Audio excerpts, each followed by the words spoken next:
first thing I want to handle today and go over is the amount of money that the U.S. has essentially given to Ukraine. We won't do a total tally, but we will continue to follow the amount of aid packages that America has given to Ukraine. Now, the reason why this is so significant is because the ongoing debate, which it really shouldn't be, about giving foundational Black Americans what is owed to them, reparations in the first form of cash payments. We hear a lot of debate and debauchery out of the California people who are opposing reparations of the 1.2 million, or whether it be 350,000. I know I came up with a number about a year ago that I did the calculations on, that each Black American who's foundational to this land is owed 350,000. Some people are saying it's much more than that, but I was saying that it's from the federal government. But we're not looking at the amount of money that Ukraine has received over time. In a very short time, within the past year or so, the amount of money that Ukraine has received from the American government, but we still have plenty of people who are not even citizens of the country, people who just became citizens of the country who opposes reparations. But once again, no one debates, no one defies the U.S. government when it comes to another $1 billion aid package for Ukraine. And this is to help them fight their war. This is not for humanitarian services like feeding the hungry or people who have been war torn from their homes, who are living in uninhabitable living arrangements, so to speak. No, this is about war. And this is about funding that war with the US dollar. It states here that the US has announced a 1.2 billion aid package to Ukraine intended to bolster its air defenses and sustain its artillery ammunition needs with Ukraine's counteroffensive against Russia's forces. The package includes 155 millimeter, or we would say Mike artillery rounds, additional air defense systems and munitions, and drone ammunition, as well as equipped to help integrate Western air defense launchers, missiles, and radars with Ukraine's existing systems. So that is essentially what that aid package is going to be funding. But in the same breath, the US government also states that we need to raise the debt ceiling. The debt limit has been reached and we can no longer pay our bills. Now, I'm gonna break down just a little bit about the debt limit, but it states here that President Joe Biden is set to meet with congressional leadership on Tuesday amid a stalemate in Washington to raise the debt ceiling and avoid a default that would have catastrophic economic consequences. Catastrophically, right? But family, the debt limit is actually set by the US government. The US government actually borrows money from the US government. Debt limit. The debt limit is the total amount of money that the United States government is authorized to borrow to meet its existing legal obligations, including Social Security and Medicare benefits, military salaries, interest on the national debt, tax refunds, and other payments. Now, when they state that to borrow to meet its legal obligations, what do you think they're referring to? Who is the US government borrowing money from? The US government is borrowing money from the US government. And to go a little bit deeper in this, I highlighted this. I'm gonna go through this very, very quickly. And this is from home.treasury.gov. The debt limit does not authorize new spending commitments. It simply allows the government to finance existing legal obligations that Congress and presidents of both parties have made in the past. Failing to increase the debt limit would have catastrophic economic consequences. It will cause the government to default on its legal obligations, an unprecedented event in American history that would participate another financial crisis and threaten the jobs and savings of everyday Americans, putting the United States right back in a deep economic hole, just as the country is recovering from the recent recession. We're in a recession, nonetheless. The feds are still raising the rates. Congress have always acted. Always is a very actionable word, because always means indefinite. Always. We've always done it. There's never been a time where Congress has not raised the debt limit when called upon to raise the debt limit. Since 1960, Congress has acted 78 separate times to permanently raise, temporarily extend, or revise the definition of the debt limit, 49 times under Republican presidents and 29 times under Democratic presidents.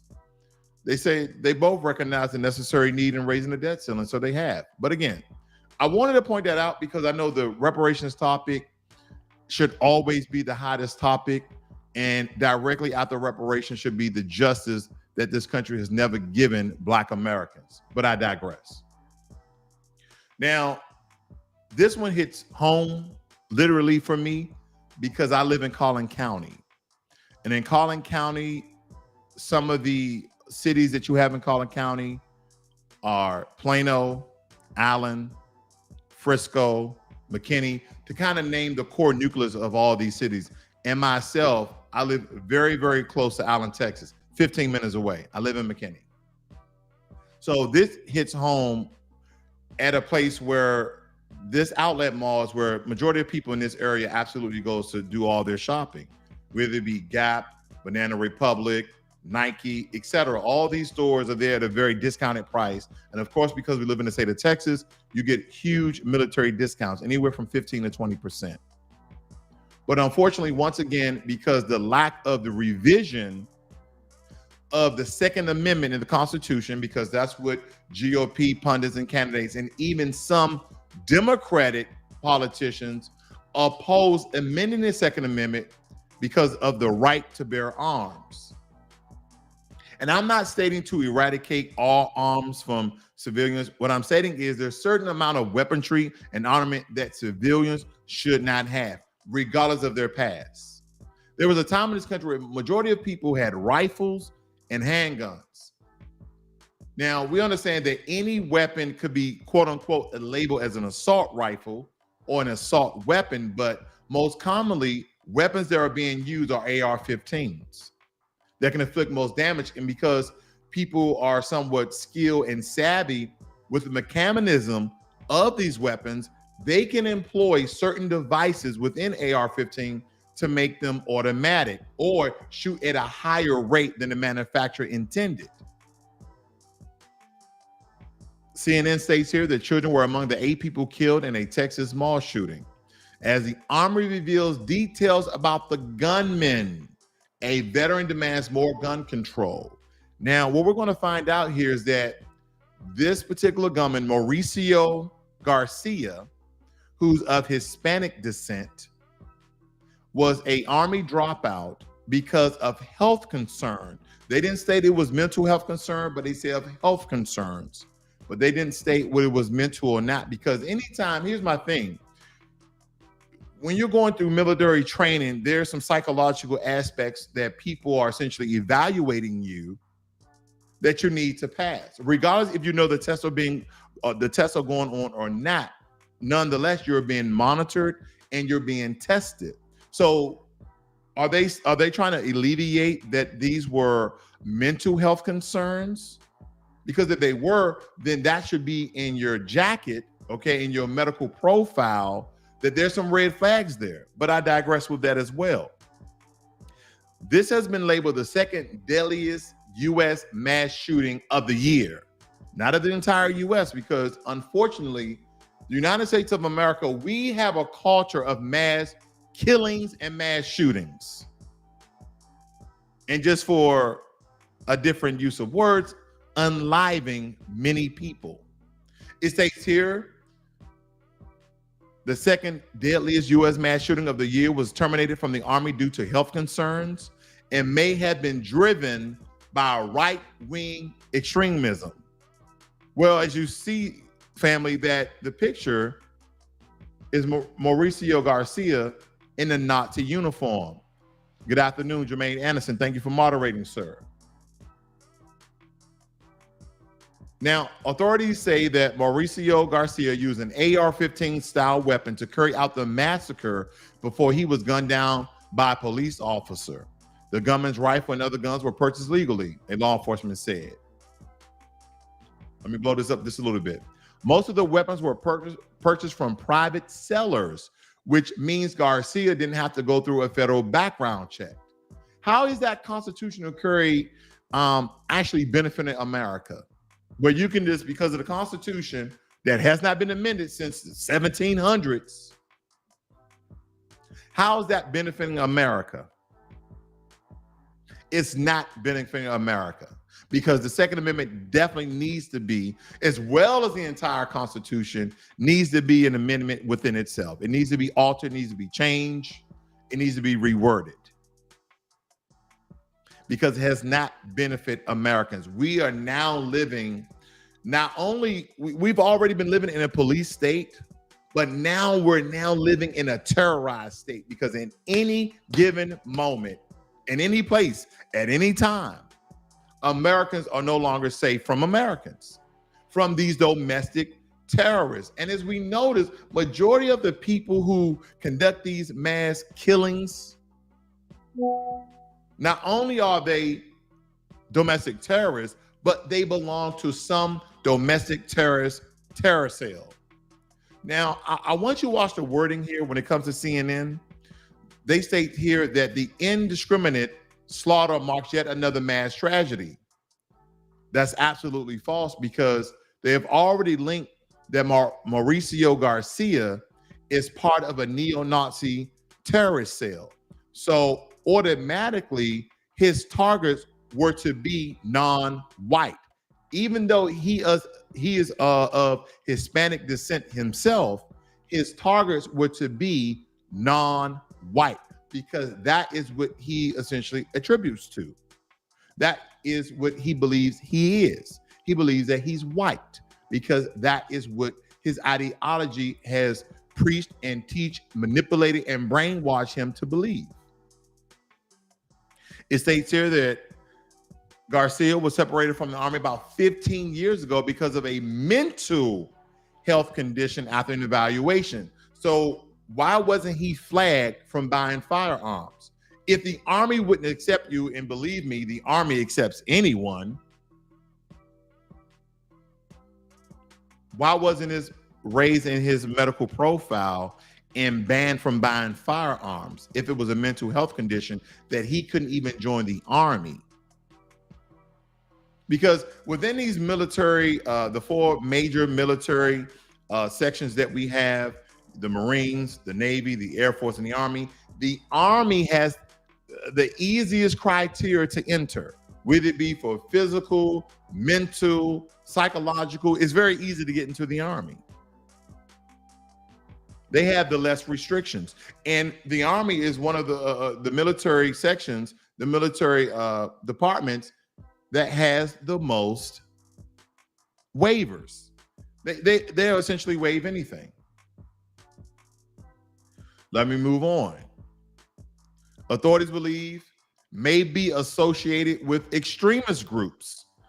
Now, as we go through this, we're going to find out a lot more about Mauricio Garcia, because CNN is putting in some of the facts, but they're not combining it. They're kind of misappropriating, their journalism here, and they're not making it a solid story. I have no idea why, but I believe we can allude to an answer. Oh, he may be associated with extremist groups, even though we have evidence and we have pictures of him in neo-Nazi uniforms. I wonder what that's about. Okay.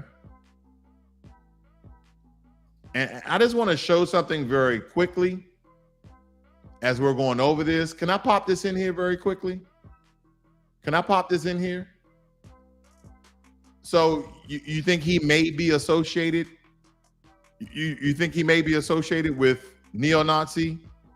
I mean, does he? Maybe wearing the uniform is not good enough. What about his other compadres? I said compadres. What about his other amigos that is hailing the Nazi salute behind a neo-Nazi flag.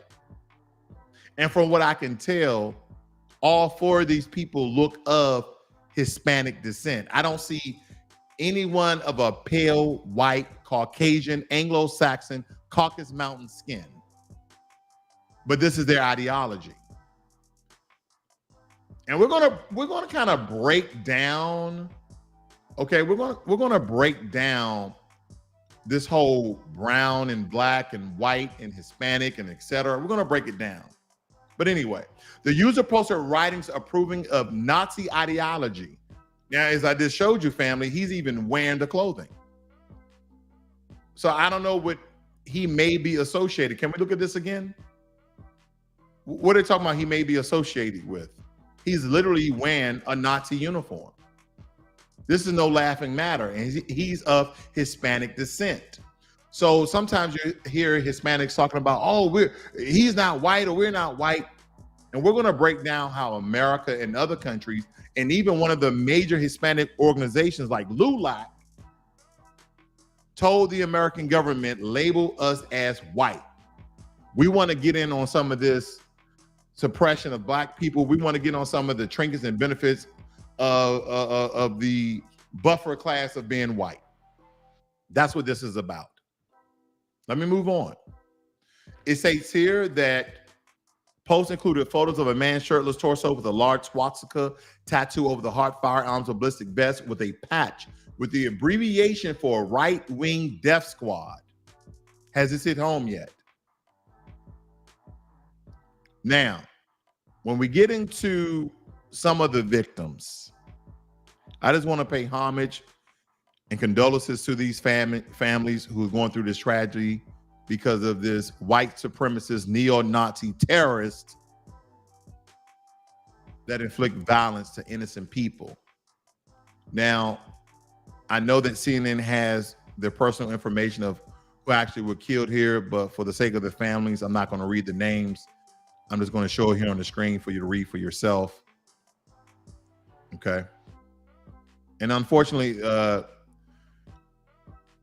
her name is Ashwari, who's actually from India, who is an engineer who came over here, who actually was staying in McKinney, and she unfortunately was one of the victims, and her family is still over in India, and they're asking for her remains to be returned to her. That's very unfortunate.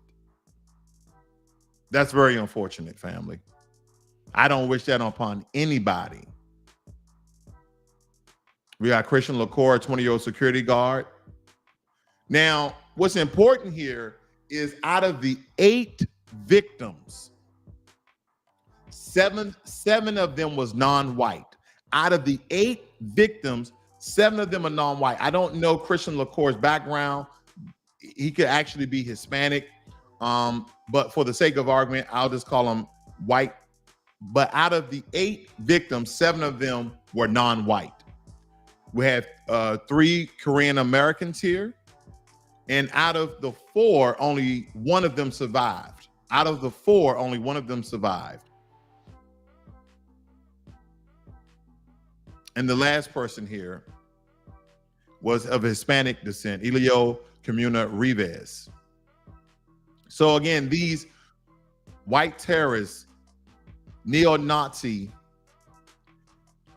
they really don't care essentially who they kill as long as it's not white people. Now, as I stated before, that these are Hispanic descent neo-Nazis that follows and believe in the ideology of white supremacy.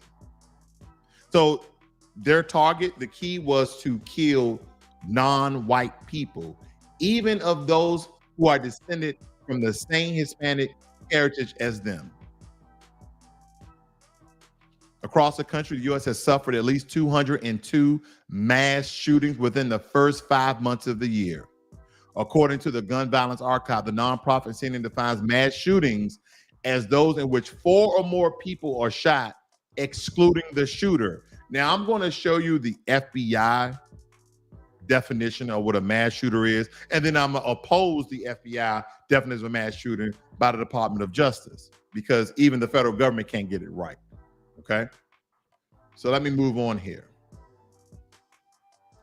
When we get into the definition, because we keep saying mass shooter, mass shooter, mass shooter, we're going to find out here, family, that even the U.S. government labeled these terrorists as domestic terrorists. But for some reason, the news media is labeling them as mass shooters, as though these are not preemptive strikes. Like there is no motivation behind their killings, which it is. Now, domestic terrorism, violent criminal acts committed by individuals and or groups to further ideological goals stemming from domestic influences, such as those of a political, religious, social, racial, or environmental nature. Domestic terrorism. Now, I quite plainly pointed out the definitions for you guys to absolutely make direct correlation and link to these quote unquote labeled by the mass media mass shooters as domestic terrorists. Why is that important? Because when we come over here to the Department of Justice, right? Office of Justice Programs, another federal government website, for the purposes of tracking crime data, the FBI defines a mass shooting as any incident in which at least 4 people are murdered with a gun, according to the FBI. Okay. Now,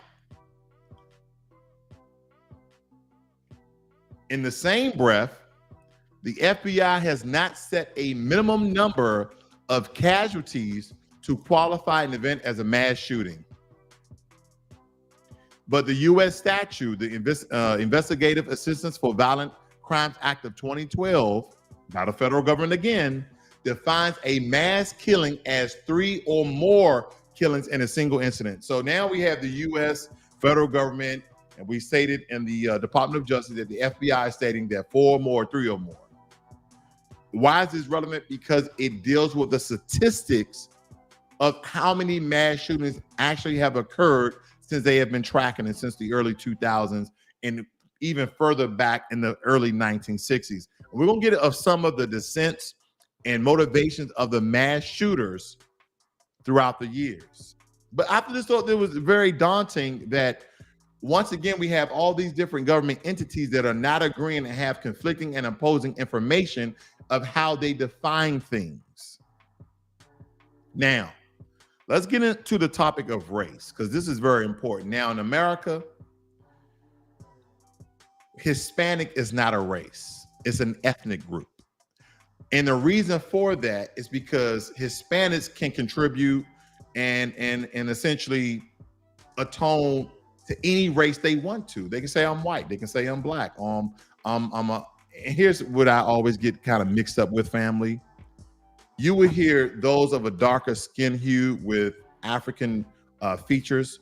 They will label them as Afro-Latinos, while all the other Latinos are just plain Latinos. Well, let's throw in an extra word as well. Euro-Latinos. Don't sound right, or we can call them white Latinos. But we have to make a description, a distinct description, because they're just not brown people. They actually adhere to the ideology of a particular race, lineage, and or heritage. There's a large population of Hispanics that contribute to the race of white, depending on their beliefs, ideologies, not just their culture. Because culturally they may be Hispanic, but ideologically they resound as white. Because there's no benefits. There's no trinkets. There's no extra resource if you say, oh, I'm Afro-Latina, or I'm just Latina. Oh, no, I'm a white Latino, or I'm white. And if you go to a lot of these Hispanic countries like I have, whether it be Puerto Rico, Dominican Republic, Colombia, Costa Rica, all of these countries, you can look at a person dead in their face and they look absolutely Anglo-Saxon. I went to Puerto Rico. I saw a blue-eyed, blonde-haired woman. I don't know if she died or not, but she looked white until she started speaking Spanish. But don't forget, that is part of their heritage because Spain is in Europe. Spaniards are white. So I can see the connection there. But that's neither here nor there. When it comes to America, we're looking at the races. We have white, black, American Indian, Asian, and Native Hawaiian or Pacific Islander.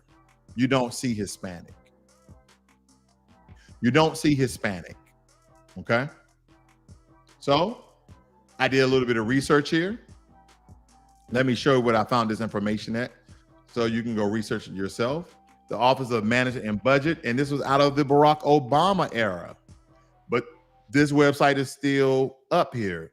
And I want to point out a couple of things to you guys. Asian Indians, East Indians, for example, were counted as Hindus in the census from 1920 to 1940. Then East Indians were labeled as white from 1950 to 1970, and then as Asian or Pacific Islanders in 1980 and 1990. Okay. Now, it says the NCHS found Asians and American Indians are sometimes misreported as white on death certificates, and this causes an underestimation of death rates for these groups. Pay close attention to this next part. Nevertheless, this data quality problems are not so severe to make the data unusable for most purposes. So if people are being labeled as something else and the data is being collected, why is this not severe? Because now we're getting into this mass shooting data that will corrupt the numbers, because throughout the course of time, America has labeled Asians and Indians as white. Let's move on to Hispanics. It says here, let me blow this up for you guys because you're on your phones. Data collection agencies have legislative authority to collect racial and ethnic data needed for federal programs. In the case of the decennial census for redistricting, they also use racial and ethnic data for analysis of social, economic, and health trends for population groups. These agencies said the categories in Directive Number 15 confuse some respondents because they are inconsistent, too broad for some purposes, and the concepts of race, Hispanic origin, and ancestry overlap. Historically, continuity of the data is important. It is important to be able to aggregate any new categories back to the 1977 Directive Number 15 categories. Corrections are needed in directives. Number 15, for example, there is no category for South American Indians, and only Hispanic whites and Hispanic blacks are identified in the minimum combined format. Right here, the US government is telling you that Hispanics are not a race. They are an ethnic. That Hispanics can contribute, they can volunteer, so to speak, to any race they want, because again, and only Hispanic whites and Hispanic blacks are identified in the minimum combined format. So the US government knows exactly how to label Hispanics. They're either white or black. Now, we're going to go a little deeper with that because I know a lot of people will disagree. This has nothing to do with me. This has to do with the US government. I label you whatever you say you are, because if you wasn't, then why would you say you are? Hashtag bars. But anyway, I digress. Now, when it comes to an organization like the League of the United Latin American Citizens, this is where the rubber meets the road. Because family, LULAC is the voice box of Latin America. LULAC is the voice box of Hispanics worldwide, especially in America. But nonetheless, listen to this. A Mexican-American organization, LULAC, formed in Corpus Christi, Texas, one of their main organizing efforts was to get Mexican off the 1930 census. You know why? America put on the census record that Mexican was a race. They put on the census record that Mexican was a race. They didn't know any better. They didn't know that the president at one point in time in Mexico was black. They didn't know in certain areas in Mexico they have all black Mexican cities and towns. They don't know that. They don't know that. So LULAC said, hey, take us off the census record as being Mexican. Because we're thinking that, they're actually revealing that we're made up of all different types of races, not just brown or Native American mixed with Spaniard. We're mixed up with all other sorts of races as well. So take Mexican off. That's what LULAC said, right? Nope. They protested. We are white race. That's what the Mexicans said. That's what LULAC, the voice box of Mexican Americans, said. We are white. We are Americans. We are white. We are Americans. We are white. We are Americans. We are white. We are Americans.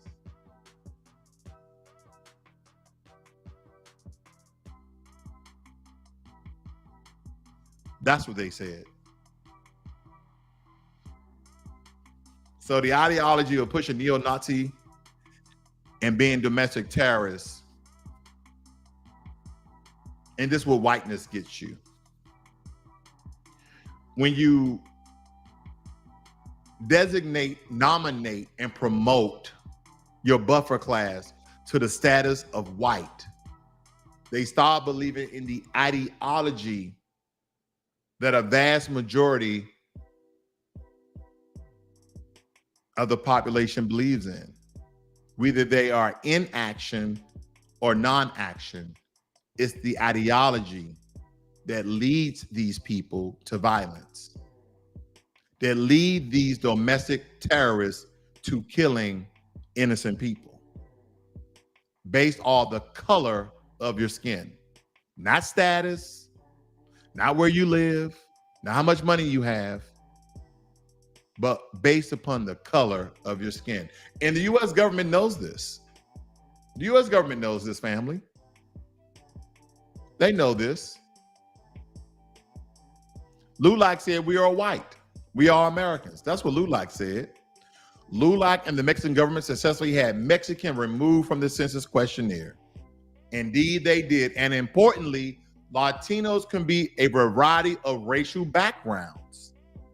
People can be Afro-Latina and be white Latino. And there are a whole lot of Latinos who are brown, right in the middle. So there's the issue of not wanting to be racialized, and there's the racial diversity of Latinos themselves. But that's not what LULAC said.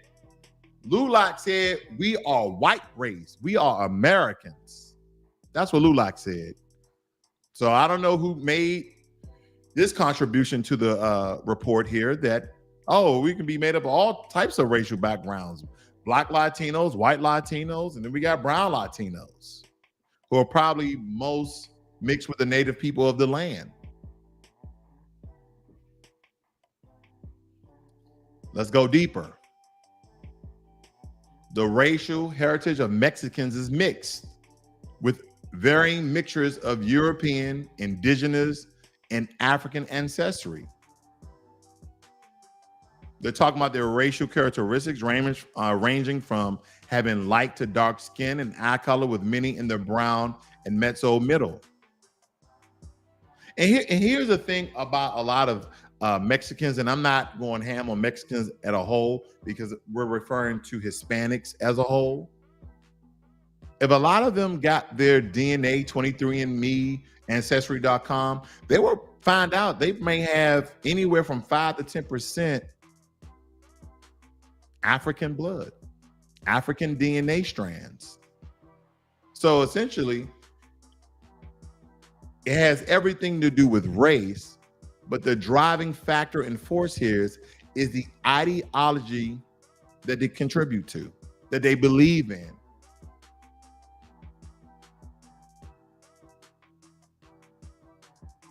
Here's some of the mass shootings Assault weapons were used in most of the 10 deadliest mass shootings.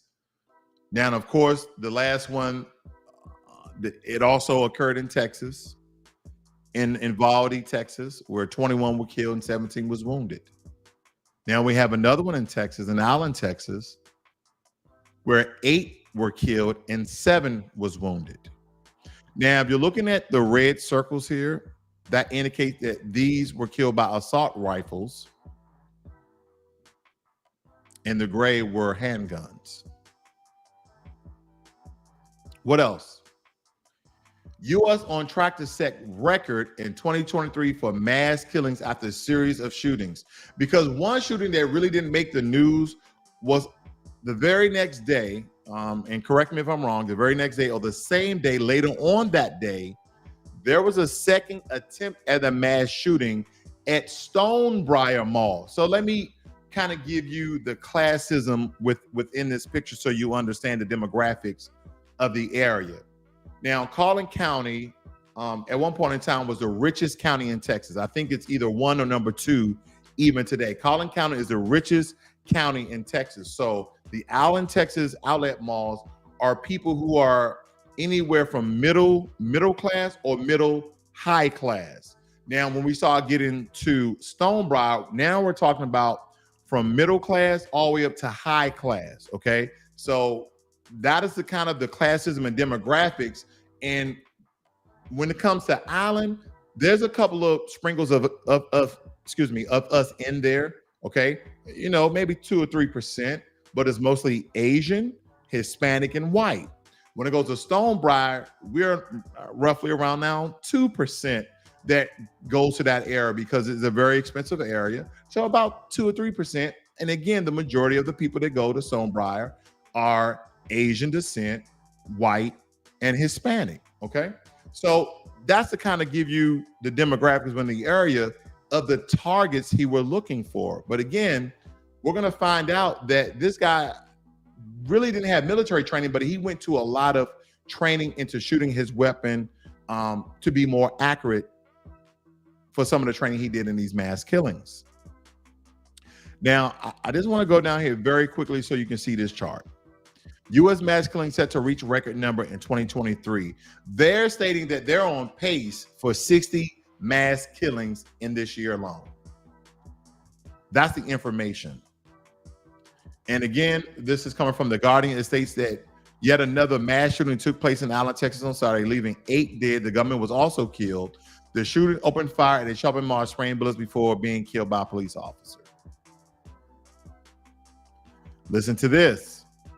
Texas saw a mass killing. A driver plowed his truck into a crowd at a bus stop near a shelter serving migrants in the southern city of Brownsville, killing 8. Now, why would a driver plow his truck into a group of migrants? And we understand that these migrants, 99% here, were non-white. And here's another thing. I don't know why people don't see some white people as being migrants. There's white people in this country that are migrants or undocumented or illegal immigrants. I just wanted to point that out. But most likely, these quote unquote migrants were probably of Hispanic descent. It states here in Texas, gun laws were repeatedly loosened after mass shootings. Does not make any sense, family. Can someone help me out with this? Does this make any sense? I see you, Jay the Informant, and Kane. I see you guys in here. Can someone make sense of this for me? Because why in Texas you will loosen gun laws after a mass shooting? And here's what I've known about Texas. And I'm about to read this so you can understand what I'm getting at. It has had 41 mass shootings so far in 2023. Texas, 41 mass shootings. It has not even been 1 year since 19 children and 2 teachers were killed in a shooting at Robb Elementary School in Uvalde, the deadliest shooting in the state and the 3rd deadliest school shooting in the U.S. Right under that, at more than 1 million, Texas is also the state with the most registered guns. Why is this important? I heard one of I believe it was a senator. I can't remember the guy's name, but he believes that more guns will allude to safer environments because gunmen and mass shooters and domestic terrorists would probably feel unwanting because there's no soft targets, meaning that majority of Texans are toting, majority of Texans are carrying, majority of Texans have guns on them. So when these situations arise, any law-abiding citizen with a registered gun can take them out. But let me tell you this, family, who killed Mauricio Garcia, the neo-Nazi domestic terrorist? Who killed him? A police officer who was actually responding to another call. Not citizens who were carrying guns. And out of the 8 people who were killed, we know at least 7 of them were non-white. So my question is, loosening the gun laws after mass shooting, has that helped? Evidence would tell me it has not. Families going through tragedy and suffering tells me it has not. As I stated before, quite some time for the past year or two, 1 or 2 years here, I've stated that the freaking Second Amendment needs to be altered. It needs to be changed. It needs to be rewritten. And I'm not trying to take guns out of American hands, but some guns legislation, I'm not saying can stop a mass shooting. I'm not saying it can stop domestic terrorists from executing their plots of killing innocent people. I'm not stating that. But is it possible that it can slow them down? Is it possible? Jay the Informant states that that's my great governor, all right. The Dems and Republicans love tragedy. Get out the vote. See, here's the thing. The Democrats would tell you there's nothing that we can do. We propose these legislations to the senators and governors and representatives, but the GOP, the good old conservatives, those good old Republican Klansmen are stopping the Democrats for passing safety gun laws. Lies, I tell you, lies. You know why they're lies?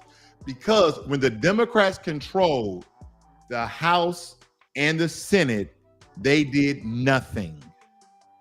Oh, you know, we have a couple of these Democratic hopefuls who are part of the vote who oppose these safety laws. Well, yeah. He's a Democrat, but he has more Republican views than anything else. So more guns, as we're seeing here, family, does not solve the problem. Texas is a state with the most registered guns, and it still took a police officer who was on scene in a different area to respond and neutralize the threat. So I guess in Texas, there's not a bunch of people rooting and tooting and shooting with their guns on them all the time. I'm a registered gun owner, and sometimes I keep it in my car, and sometimes I leave it here, and sometimes I leave it there. So no one is carrying their gun on them 24/7. So this can happen over and over and over again. And as I showed you the statistics before, that we are on pace to have 60 mass shootings.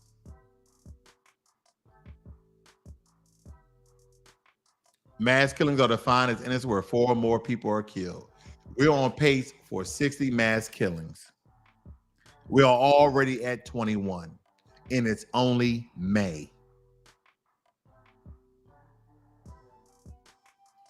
Jay the Informant states the type of guns need to be evaluated for not only public folks, but for officers. There's so much that goes on, family, with these mass shooters. he had a military background, but he didn't. He didn't even pass basic training. They saying when he was going through basic that he had some mental health concerns. So the military flunked him out. They said, no, go home. And this was over 15 years ago. Could this tragedy be averted if the military would have red flagged his jacket? I don't know. I'm just asking questions. I really don't know. Did he become rationalized with this neo-Nazi terroristic group? And again, we must point out his descent, because a lot of people are not believing that a lot of Latinos label themselves as white.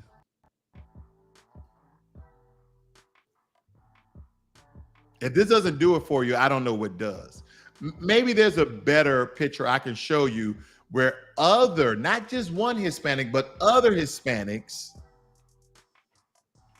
are hailing the Nazi salute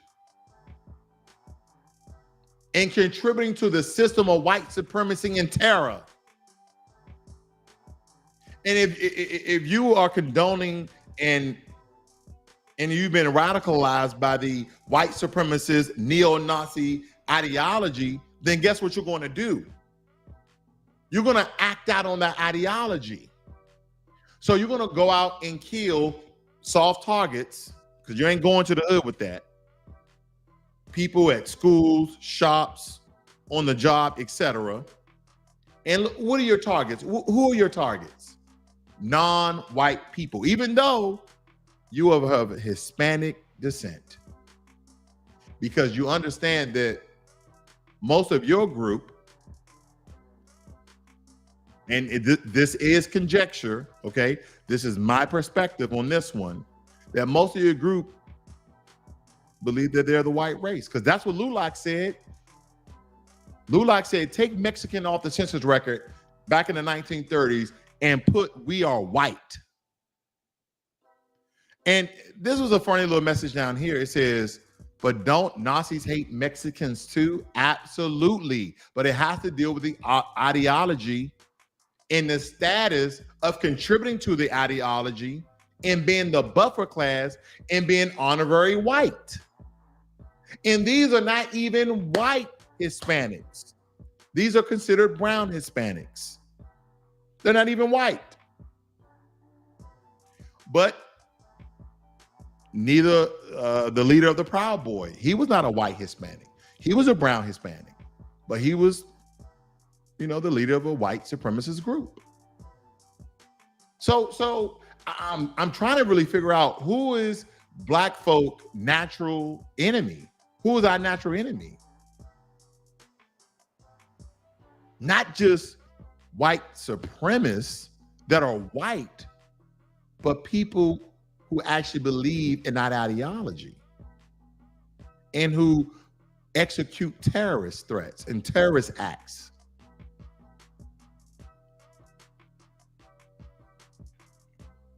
Family, we have our backs against the wall and we need to wake up. This whole defamation campaign coming out of Florida and other red states about not being woke, stop the woke mob. And they don't even know what the damn woke means. It's being conscious, understanding your situation, your environment, and getting on the Black empowerment train to understand the conditions that you're living in and what this country owes to you.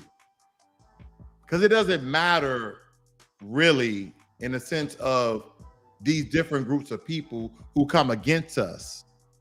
They all believe in the same thing, that Black people are inferior, that Black people should be put down. I'm just happy that none of us was part of this tragic event. But as I stated before, condolences. I don't want any innocent people to die, no matter their race. But this is the ideology, family. And this is what it can do. It's very, very, very dangerous. Let me move on. Domestic terrorism incidents by state from 2010 to 2021. If you look in your lower left here, you see a legend, the smallest dot to the largest dot from 1 to 24 number of incidents. And you see California, this is the DMV area over here, Texas and Florida. Got some other places up here. This is Michigan. I always forget where Michigan is. The blue indicates anti-government, anti-authority, violent extremist. We also have a timeline here. Mass public shootings in the United States from 1966 to present. Look at this. And it gives you how many mass shootings within a year and how many fatalities that they were. Like this one right here in 2017. Fifth mass shooting in 2017, 60. Look how many deaths we have here. Sixth mass shooting in 2017, 25. Let's move over to 2022. First mass shooting, and excuse me, this is 2023. First mass shooting, 11. Second mass shooting, 7. Third mass shooting, 6. Fourth mass shooting, 5. And then the fifth mass shooting that just occurred, 8. With a total number of fatalities at 37 already for the year. And in 2017, we had 108 fatalities. So from 1966 to present, we had 119 shootings that far triples the amount of states that we have, at over 1,300 deaths. And some people believe because we have a gun culture in America, that America, U.S. government, state and federal alike, cannot do anything to prevent this. Yes, we can. It starts with the damn Constitution. The Constitution is from the 1700s, during a time where the British had invaded us. So in making and creating the Constitution, the Second Amendment states that all citizens have the right to bear arms. But no one talks about the well-regulated militia. What does regulated mean? I broke this down before.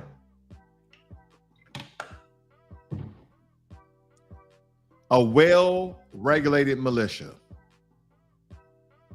It's something I want to go over very quickly here. Because again, we have all these different definitions. I see you, Armageddon. All these different definitions and everything of the sort.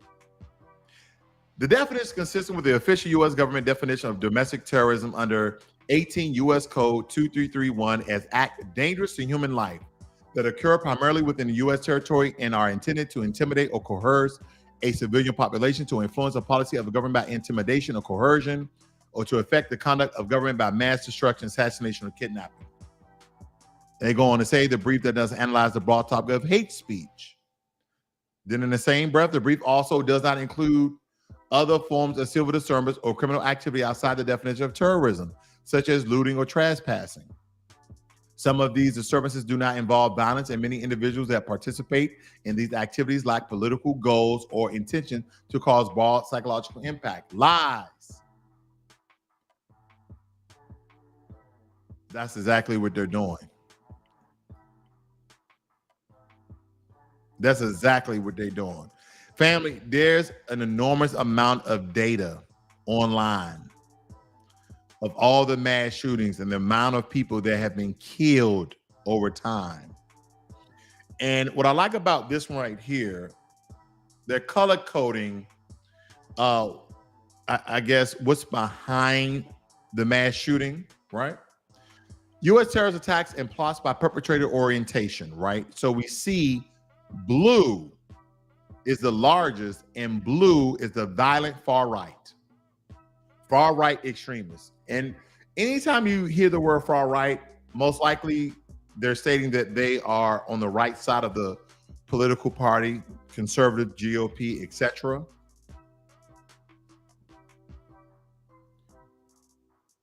That's where we're at. You see religious as one of the smallest, and then you have green as far left as being the second. Okay. But by far, they stated that these domestic terrorists mostly comes out of the violent far right. And last but not least, we must go over this legislation. See here. Armageddon states, do you remember the president of DR, Rafael Trujillo, who was the R word, and he imported a lot of Nazis in the country? I do recall that. I do recall that. Now, let's move on to S894. This is an important bill here because I don't think not too many people covered it, but I will. It states here to authorize dedicated domestic terrorism offices within the Department of Homeland Security, the Department of Justice, and the Federal Bureau of Investigations to analyze and monitor domestic terrorist activity and require the federal government to take steps to prevent domestic terrorism. This act may be cited as the Domestic Terrorism Prevention Act of 2019. So let's get into it. Congress finds the following. I want you guys to listen to this. This is very, very important because, as I stated before, the U.S. government knows far too well what these mass shooters are, not the mass shootings. The U.S. government knows far too well who and what these mass shooters are. So that's why we need to eliminate, erase this whole term about a mass shooter. No. We need to start to label it as it was intended, as domestic terrorist. Why? Why do you say that? Once again, this act may be cited as the Domestic Terrorism Prevention Act of 2019. And as the bill states, domestic terrorist activity to prevent domestic terrorism. Why am I breaking it down like that? Because you're about to see white supremacists and other far-right wing extremists are the most significant domestic terrorism threat facing the United States of America. Their words to your ears. It states here, February 22, 2019, a Trump administration United States Department of Justice official wrote in the New York Times that white supremacy and far-right extremism are among the greatest domestic security threats facing the United States. Whoa, you mean to tell me that Chicago isn't? You mean to tell me that Baltimore isn't? You don't mean to tell me that DC isn't? Let me keep going. You mean to tell me that LA isn't? You mean to tell me that Atlanta isn't? You mean to tell me that Fifth Ward, Houston, Texas isn't, where all the black criminals are? That's not what you're telling me? You're not telling me about Detroit. You're not telling me about Cleveland. You're telling me that the most significant domestic terrorism is not Southside Chicago? Wait a minute. You mean the U.S. government is putting all the information and all the facts in bills and legislation, but the mass media is telling you another thing? But I digress. White supremacy and far-right extremism are among the greatest domestic security threats facing the United States, not gang violence in black neighborhoods. Not gang violence in black neighborhoods. White supremacy, white supremacist, neo-Nazism, skinheads, one percenters, etc. Let me move on. Of the 85 violent extremist incidents that resulted in death since September of 2001, far-right wing violent extremist groups were responsible for 62 of them at 73%, while radical Islamic violent extremists were responsible for only 23 at 27%. So you're telling me that black people is not the problem in America?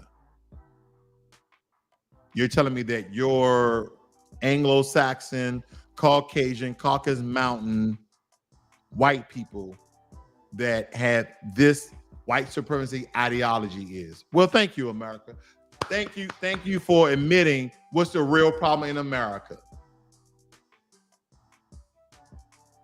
It's not black men and women in the hood. It's not black men and women in business. It's not black men and women blue-collar jobs. It's not even our dusty dudes, our Pookie and Ray Rays. It's not even them. It's these far-right white supremacy neo-Nazi groups. That's right. They did it. Bill S-894 or whatever it is. Yeah. Bill S-894. Fatal terrorist attacks by far-right wing extremists. Oh, they want to even give you a toll of all the terrorist acts that they have done. Wait a minute, because every time I look at hear the news, they're talking about Baltimore, Chicago, LA, Atlanta, where black enclaves and black core nucleus groups are, where this is domestic terrorism. They're causing pandemonium in public. Well, if these are gang violence, every once in a while, unfortunately, innocent people by stray bullets get, harmed. But when we talk about these domestic terrorists, their violent criminal acts, they go out and they ensure they're looking for soft targets. That's why they go to public places where most people are not really carrying firearms, where people are going about their daily lives shopping. Again, why are we labeling domestic terrorists as mass shootings when this bill and other information I shared with you guys already is letting you know that these mass shooters are domestic terrorists? Let me help you out. Is this not Bill S-894 dealing with the act of domestic terrorists? Let's come out some of the terrorist acts. August 5th, 2012, mass shooting in Wisconsin, killed 6 members of the Gadawa. I believe that is a Native American tribe. Quote me, please post that if I'm absolutely wrong. I see you, Julian. April 13th, 2014, mass shooting at a Jewish community center. Neo-Nazis shot and killed 3 civilians, including a 14-year-old teenager. Neo-Nazis, did I do it? I'm sorry, did I do it? Or did the U.S. government do it? I didn't do it, family. I didn't do it. I'm just showing you pictures where I'm at. Here I am. June 8, 2014, ambush in Las Vegas, Nevada, in which 2 supporters of the far right-wing Patriot Group, another white supremacist group, allegedly, shot and killed 2 police officers and a civilian. Now, in one breath, if you notice, it didn't cause a mass shooting because the federal government is still trying to find out if it's 4 or 3. June 17, 2015, mass shooting at the Emmanuel AME Church in Charleston, South Carolina, in which a white supremacist shot and killed 9 members of the church. And by the way, they were black. You already know. I don't know why they didn't state here.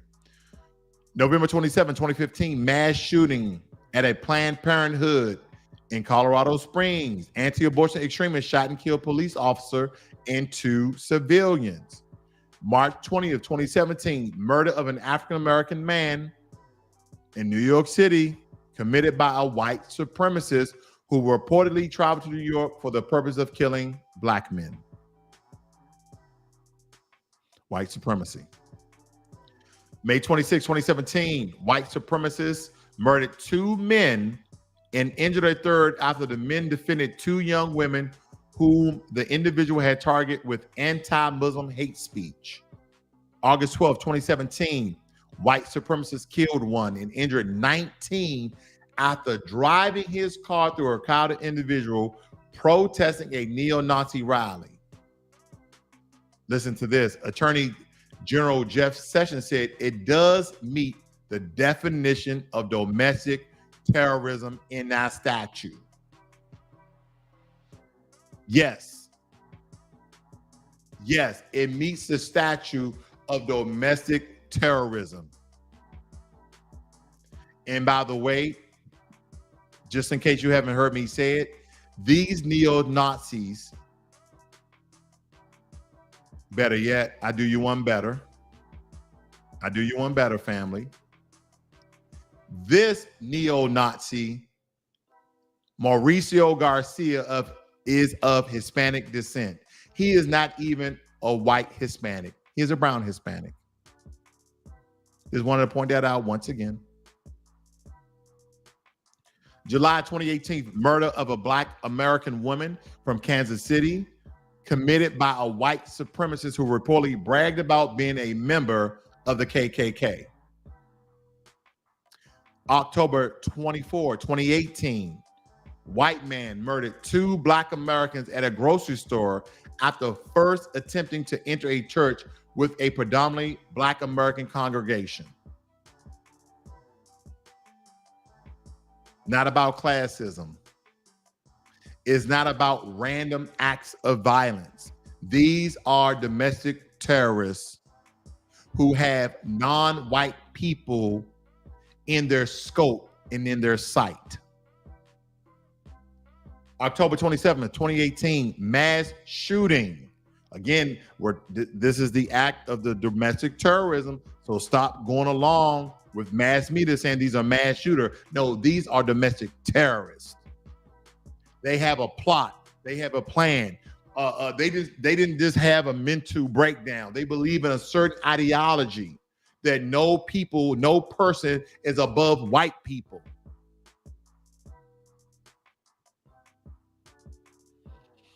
Mass shooting at the Tree of Life Synagogue in Pittsburgh, Pennsylvania, with a white nationalist allegedly shot and killed 11 members of the congregation. They shot 11 members of the congregation. These are domestic terrorists who act out on mass shootings, but we need to start labeling them as such, because those who survive should be persecuted to the full extent of the law. No questions asked. Julian Overton states we need to start labeling our president and secretaries of state as international terrorists as well. That's kind of, scratching the conversation a little bit, but I see where you're going at with that. I appreciate your support, brother. Thank you very much. But for those of you who join me here a little bit late, I do encourage you to rewind the tape here and kind of look at the whole spiel that was laid out in front of you, because you will see on one hand, America will label these as these individuals that go out because of mental health disabilities and mental health concerns, that they have not been radicalized and believe in certain ideologies to go out and commit these terrorist attacks on people, on innocent people. You will see the correlation and connection of this video. Just give it a chance. Armageddon states they are able to get away with it because the media are white supremacists, and many of our people only rebroadcast and highlight the negative things our people do every day, indirectly doing it for the white supremacists. Absolutely cannot agree with you more, Armageddon. This is absolutely real. How do you have a group of people who have been persecuted, oppressed, suppressed, and in every form and fashion, monetarily, physically, psychologically, it doesn't matter, then have those same people or a small faction of those people believe the lies of the dominant society with the ideology of white supremacists. Yeah, we got names for them. We got Traitor, Turncoat, Sambo, Buck Dancing for Zaddy. I mean, we have a lot of terminations to label these people. But the most important are sellouts. Are sellouts. Because, again, family, I would like to ask, some of my Hispanic brethren here. I would like to ask some of my Hispanic brethren here, do you consider these people sellouts? All of four of these people are of Hispanic descent. Do you consider these neo-Nazi white supremacists, buffer class, as sellouts to your race? That's the question I have. That's the question I have. Are these sellouts? And these are not even white Mexicans. These are not even white Hispanics.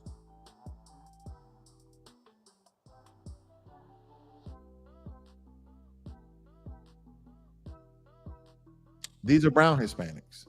And you can tell very easily. Let me show you some other things. This is what they contribute to. I wish I could blow this up for you guys so you guys can see this a little bit better. But I want you to look at the faces of these neo-Nazi groups. Does these people look white? Don't worry, I'll wait.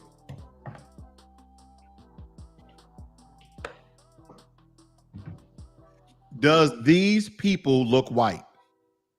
The ones that you can see, this picture here, this is kind of blurred up, but mainly this picture here, that they are hailing, they're actually displaying the Hitler salute. Where if you can't see it on your screen, let me help you out. Hail to the no. They do not look white. They look of all of Hispanic descent. Let me help something else out here. Can anyone recognize the flag that these white supremacist groups are displaying here? Can anybody make out the flag? Can anyone make out that flag for me? My eyes are not too good. I don't know what the green, white, and red flag. I don't know what country that represents. Can anyone help me out here? Can anyone help me out? These white supremacist neo-Nazi groups that carry out terrorist attacks. Can anyone help me in identifying that flag and those colors? I'm asking for a friend. I'm asking for a friend. No, Julian, it's not a common neo-Nazi flag. Oh no. Oh no. Oh no. Let me help you out again. Let me help you out again. Where is it at? Let me get this on here. Where I go? Here we go. I know you're looking at this flag here, but what about I was asking about the flag that has green, white, and red. Green, white, and red. Green, white, and red. And I'm looking at the descent of the people, okay? With the green, white, and red. Even in this picture up here, green, white, and red. I was just really trying to define what flag that was. What country is that? Oh, wow. Who put it on the screen? Mexico? Okay. But when I look at it here, I'm trying to look for white people. I don't see any. When I look at the Nazi and I see the swastika, I don't see any white people in any of these pictures. What am I stating here? Am I stating that neo-Nazis are actually Hispanic? No. Am I stating that all neo-Nazis come from Mexico? Nope. I'm stating that outside of whites, of the so-called white supremacy look that we essentially contribute to. Bald head, white dudes, or white dudes with large beards riding motorcycles. Yeah, brother, how you doing? No, that white supremacists and neo-Nazi groups are also in other countries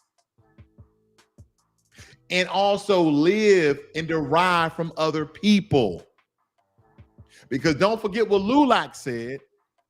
LULAC said, don't label us as Mexicans on your census record, America. We are white. Can we go back to that? Can we go back to what LULAC said? In 1929, the League of the United Latin American Citizens, a Mexican American organization formed in Corpus Christi, Texas. One of their main organizing efforts was to get Mexican off of the 1930 census. They protested. We are a white race. We are Americans. Oh, okay. So you're white. And believe me, LULAC, I see it. Oh, LULAC. I see the whiteness, LULAC. I see it. It doesn't matter which shade of Hispanic you are. Doesn't matter if you are majority Black Latino or white Latino or Mezzo, brown Latino. No. Label us Mexicans as white. It don't matter. Black, white, brown, don't matter. Just colors. Because, and I'm not speaking for every Hispanic, I'm not stating every Mexican. Let's not get it wrong. This is not all inclusive.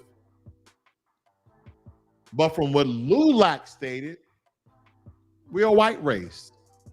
And let me add on to a little bit of that. LULAC didn't say this. And we believe in a lot of the white ideologies. Yeah. We believe in a group, the Nazis, neo-Nazis. That's from Germany, who lost the war. But we believe in the ideology that white is a superior race. So that's not only lighten our skin to be whiter and get resources, benefits, and special privileges from the dominant society here in America, but let's act out on some of the same terrorist acts against non-white people. We no longer want to be honorary white. We want to earn our stripes and go out and conduct domestic terrorist attacks. That's what's going on, family. Oh, it's cool, brother. No problem. But been on here for quite some time. I'm finished. If you like what you heard here, understand the analysis and breakdown, give this video a thumbs up. If you're not a subscriber, I encourage you to subscribe and share this on your social media so other people can understand the deep analysis that's going on here, and that is a bigger ploy than we all see. Because for quite some time, what you hear in the liberal and the democratic spaces, black and brown, black and brown, black and brown, black and brown.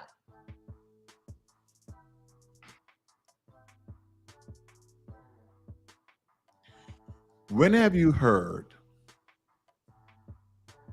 so-called brown people, and this has nothing against Hispanics at all, but on the political agenda, when have you heard brown people, Hispanics, ever speak up for black people? Whether it be for reparations, whether it be for justice, whether it be for equal anything. When have you heard brown people speak up for us? But you always got people from the Urban League, the NAACP, talking about black and brown. You don't hear that from the Hispanic Congressional Caucus. I digress. Armageddon says there are descendants of variations of the YT bloodline who great the indigenous dark people of the land. That's why they have a little tent. And tent is T-I-N-T, not E-N-T. I'm just messing with you, Armageddon, man. You guys have a great and wonderful day. I do thank you guys for joining me here this afternoon. Again, like, share, subscribe, share it on your social media. You guys have a good one. I'm out.